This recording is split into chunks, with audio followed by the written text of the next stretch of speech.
¿Qué huele? ¿Cómo andan? El día de hoy vamos a ver el tema de núcleo celular, ya para por fin finalizar esta serie de videos de la célula. Recordemos que está integrado por tres partes: la primera, que es la membrana plasmática; la segunda, que es la parte de los organelos celulares; y esta tercera parte, que vamos a ver el núcleo celular. En esta imagen de arriba tenemos una microscopía electrónica de lo que es el núcleo. Vemos ahí también el nucleolo. Abajo de él tenemos de colores algo brillantes un cromosoma. Recordarán esa forma de X específica de los cromosomas. A la derecha tenemos un ADN en replicación, y abajo tenemos una imagen de lo que es un poro nuclear. Vamos a ver más adelante qué es esto. Pero bueno, empezando. El núcleo es el organelo más grande de la célula, es el que podemos ver a simple vista con el microscopio óptico. Contiene casi todo el ADN y el ARN de la célula, aunque recordemos que también organelos como la mitocondria poseen su propio ADN. El nucleolo, que está dentro del núcleo, va a ser el sitio de ensamblaje de subunidades ribosómicas, es decir, en el nucleolo es donde se empiezan a sintetizar aquellos organelos que van a ayudar a la síntesis de proteínas. Generalmente el núcleo es esférico y central, aunque en algunos tejidos, como por ejemplo músculo, en neutrófilos, pues el núcleo no tiene esta disposición esférica y central precisamente, pero en general sí tiene esta disposición. Puede haber desde uno hasta varios núcleos dentro de una célula. Un ejemplo de célula con muchos núcleos dentro son los osteoclastos, que son las células encargadas de la resorción ósea, y las células de reacción a cuerpo extraño, que son encargadas de respuesta inmune. En esta imagen tenemos la microscopía electrónica de un núcleo. Vemos cómo se alcanza a ver el nucleolo, y alrededor de esto se alcanza a ver el material de la cromatina un poco en lo que sería el nucleoplasma, que es la parte, como digamos, el propio citoplasma del núcleo. Y vemos muy bien y apreciamos la membrana nuclear en la periferia de todo esto. ¿Qué va a integrar el núcleo? Pues son tres componentes básicos, de los cuales ya les hablé un poco en la imagen anterior, que son la cromatina, en la cual va a estar incluido el material genético; el nucleolo, en el cual se va a sintetizar el ARN ribosomal; y el nucleoplasma, que digamos es el citoplasma dentro del núcleo, que contiene macromoléculas y partículas necesarias para la propia supervivencia del núcleo. En esta imagen vemos una recreación de lo que es el núcleo en caricatura. Vemos las componentes, que son la cromatina, el nucleoplasma y el nucleolo.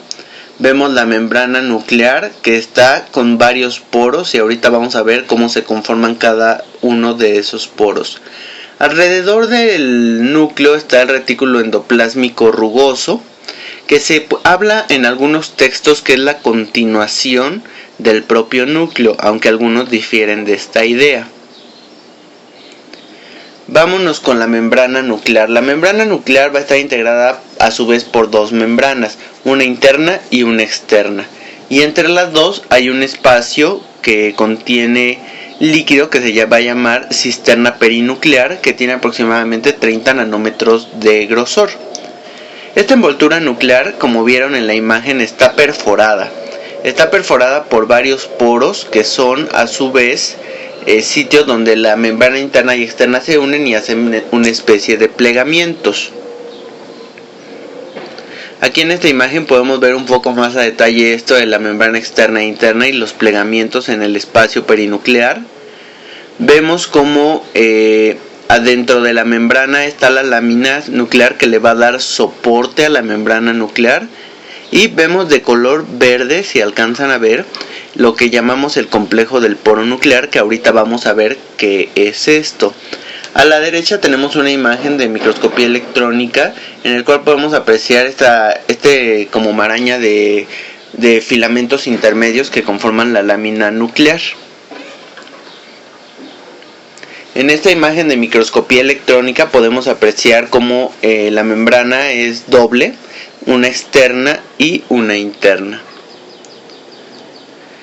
En la membrana nuclear interna, ¿qué podemos hablar de ella? Pues es una membrana que tiene 6 nanómetros de grosor y en su interior se halla el contenido nuclear. Está en contacto con la lámina nuclear, como les dije, que le ayuda a dar soporte. ¿Y qué es la lámina nuclear? Pues la lámina nuclear es una red entremezclada de filamentos intermedios que va a tener 80 a 100 nanómetros de grosor y va a estar compuesto por lo que llamamos láminas A, B y C, que a final de cuentas son filamentos intermedios. Con respecto a la membrana nuclear externa, señalaremos que tiene el mismo grosor aproximadamente de la membrana interna, 6 nanómetros, y esta cara ve hacia el citoplasma. Como les mencioné, algunos textos señalan que podría ser una continuación del retículo endoplásmico rugoso, pero algunos difieren y señalan que son estructuras independientes. Esta superficie de la membrana nuclear externa está rodeada por una malla laxa y delgada de filamentos intermedios, entre ellos la bimentina, y generalmente esta malla casi siempre tiene ribosomas que van a estar sintetizando proteínas y tomarán destino hacia el retículo endoplásmico rugoso. Esta es otra imagen nada más para terminar de señalar los componentes a nivel de la membrana externa, la interna, la lámina nuclear que le da soporte a la membrana, los poros nucleares y vemos por dentro la cromatina y en el centro de lo azul el nucleolo. Y a la derecha vemos una reconstrucción de lo que sería parte del nucleolo y alrededor un poco se alcanza a ver la lámina. Los poros celulares. ¿Qué podemos hablar de los poros celulares? Pues son, como les mencioné, interrupciones de la envoltura nuclear en el cual es el punto exacto donde se funcionan las membranas nucleares interna y externa. El número de poros nucleares es variable y en realidad depende de la actividad metabólica de la célula. Una célula con mayor actividad metabólica, como por ejemplo hepatocitos, van a tener células con un núcleo con mayores poros nucleares. Tiene este poro estructuras no membranosas en el reborde y lo que son las estructuras no membranosas más el mismo poro forman lo que conocemos como el complejo del poro nuclear. Entonces, si les preguntan en un examen qué conforma el complejo del poro nuclear, las estructuras no membranosas del reborde más el mismo poro. El complejo del poro nuclear se va a comunicar con otros poros a través de la lámina nuclear. Recordarán estos filamentos intermedios. Aquí vemos una imagen de lo que es el complejo del poro nuclear. Esto que está pintado de naranja son las diferentes subunidades que van a conformar a este poro y de las cuales vamos a hablar ahorita. El complejo del poro nuclear tiene aproximadamente 100 a 125 nanómetros de diámetro y abarca las dos membranas nucleares, como les mencioné es el sitio de fusión.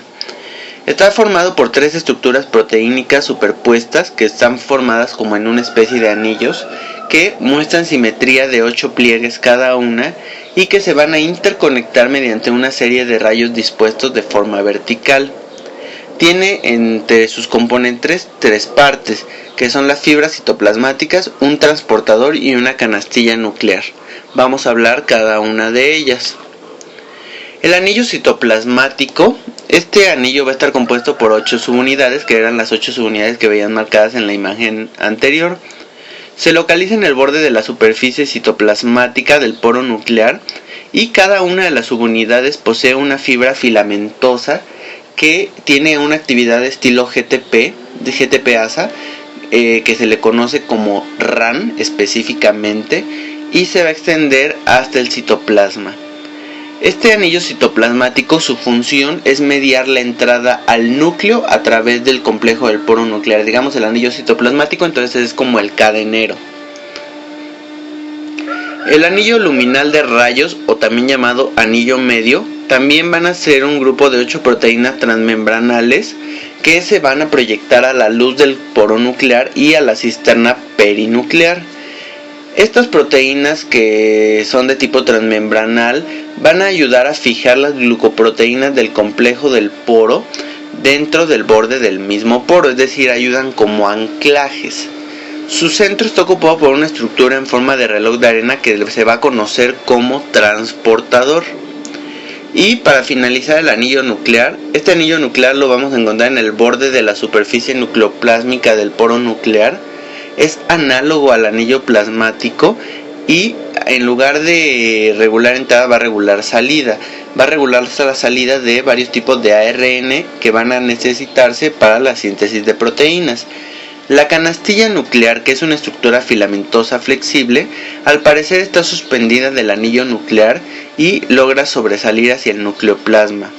Este anillo nuclear va a estar unido a la cara distal de la canastilla nuclear y unido a la cara distal de la canastilla nuclear vamos a encontrar el anillo distal. Este anillo distal no se le ha encontrado muchas funciones específicas, sin embargo se sabe que existe y que conforma parte del complejo del poro nuclear. Aquí en esta imagen vemos una representación de lo que es el complejo del poro. Vemos el anillo citoplasmático compuesto por sus 8 subunidades. Vemos el anillo nucleoplásmico, vemos la canastilla nuclear, vemos el anillo terminal o distal, vemos el poro central, que es por donde va a ocurrir el transporte, y vemos los otros componentes de lo que sería alrededor del poro nuclear, que son la lámina, las membranas, algunas proteínas. Y esta imagen es bastante interesante para señalar los componentes. Con respecto a qué funciones tiene el poro nuclear, pues son básicamente 3. La difusión simple de iones y moléculas pequeñas, el transporte selectivo, que es decir, moléculas mayores de 10 nanómetros que no logran pasar por difusión, van a atravesar por medio de reconocimiento de secuencias, es decir, van a tener que presentar identificación para pasar. Y las importinas o exportinas, que van a ayudar a la regulación de entrada, las importinas, y salida, las exportinas, siempre regulado su transporte por medio de energía, en este caso de GTP, en una familia de proteínas conocidas como RAN. Con respecto a la cromatina, pues sabemos que el ADN va a residir en el núcleo en forma de cromosomas. Durante la división celular los cromosomas se van a desarrollar en forma de cromatina. Recordemos la definición de gen, que es la unidad de la herencia, que es un segmento específico de una molécula de ADN que va a codificar para la síntesis de una proteína particular. Y recordemos que el cuerpo humano está compuesto por miles de millones de genes. Y de acuerdo con la actividad transcripcional, vamos a dividir la cromatina en heterocromatina y eucromatina. La heterocromatina va a ser la cromatina que va a estar inactiva. La vamos a encontrar de forma condensada y se va a teñir de forma intensa con Fulgen. Vamos a ver que en la célula que tiene la forma de heterocromatina va a estar todo muy condensado. No vamos a ver muy bien nada, va a ser el núcleo así condensado totalmente. Y la eucromatina va a ser la forma activa, es la forma extendida, es durante la actividad de mitosis y se transcribe durante esta etapa el ARN. Vemos en esta imagen del lado izquierdo la heterocromatina y del lado derecho la eucromatina. Vemos la heterocromatina densa y la eucromatina de forma extendida. Con respecto al ensamblaje, el ensamblaje de los cromosomas van a ser una serie de pasos que van a ser regulados tanto por el ADN como por unas proteínas llamadas histonas. Vemos hasta arriba la molécula de ADN, que es una doble hélice que aproximadamente tiene 2 nanómetros de grosor y que después va a empezar a enrollarse en lo que conocemos como nucleosomas. Una vez condensados en estos nucleosomas, van a pasar a compactarse por medio de una proteína, o estas proteínas que les decía que son las histonas, y se van a empezar a formar asas y fibrillas específicas que gracias a estas histonas, que se conocen de 4 subgrupos, que son 1, 2, 3 y 4, donde la primera ayuda a formar el nudo y las otras 4 están deteniendo, van a ayudar a lo que al final va a ser la formación de un cromosoma. Ese cromosoma de 1400 nanómetros formado por muchas fibras de ADN compactadas y que va a ayudar durante la división celular. Por definición, los cromosomas van a ser fibras de cromatina que se van a condensar tanto y se van a enrollar durante la mitosis y la meiosis, como les mencionaba. Estos cromosomas van a ser bien visibles durante la interfase y el número de cromosomas va a ser independiente de cada especie y lo vamos a denominar genoma. El cuerpo humano está compuesto por 46 cromosomas dispuestos en 23 pares. 22 de estos pares van a ser somáticos, es decir, autosomas, es decir, van a ayudar a traer toda la información del funcionamiento corporal, y solamente solamente un par de estos cromosomas, es decir, dos cromosomas, ya sea XX o XY, van a dar la identidad del sexo del nuevo ser que se esté formando, ya sea varón XY o mujer XX. Aquí vemos un cariotipo, que el cariotipo es cómo obtenemos los cromosomas a partir de células y los disponemos para su estudio. Vemos que son 23 pares agrupados en cromosomas 1, 2, 3 y así sucesivamente, y los últimos vemos que son 2, XX o XY. Vemos que el cromosoma Y es bastante pequeño, a diferencia del cromosoma X. Con respecto a los cromosomas sexuales o a la cromatina sexual, podemos señalar que en el caso de las mujeres, al tener ellas dos cromosomas X en el par 23, uno de los dos va a ser necesariamente inactivado. ¿Por qué? Porque los dos contienen la información, una información muy similar, entonces se necesita ver una inactivación que se va a llevar en la mayoría de casos de forma aleatoria, excepto en algunas enfermedades en donde, por ejemplo, las enfermedades ligadas a X, que son muy raras que las mujeres la presenten. ¿Por qué? Porque generalmente se inactiva el cromosoma X enfermo. La cromatina sexual inactivada, que va a formar el corpúsculo o cuerpo de Barr, es indicativo de que una célula es de sexo femenino. Para hacer el cariotipo, los cromosomas los vamos a poder teñir con Giemsa, el cual va a producir un patrón de bandas que van a ayudarnos a encontrar si algún cromosoma posee alguna mutación específica. En esta imagen de un neutrófilo en un frotis sanguíneo vemos esa como espícula en el núcleo de la célula, y ese es el que llamamos corpúsculo de Barr, que se habla que tiene forma como de palillo de tambor.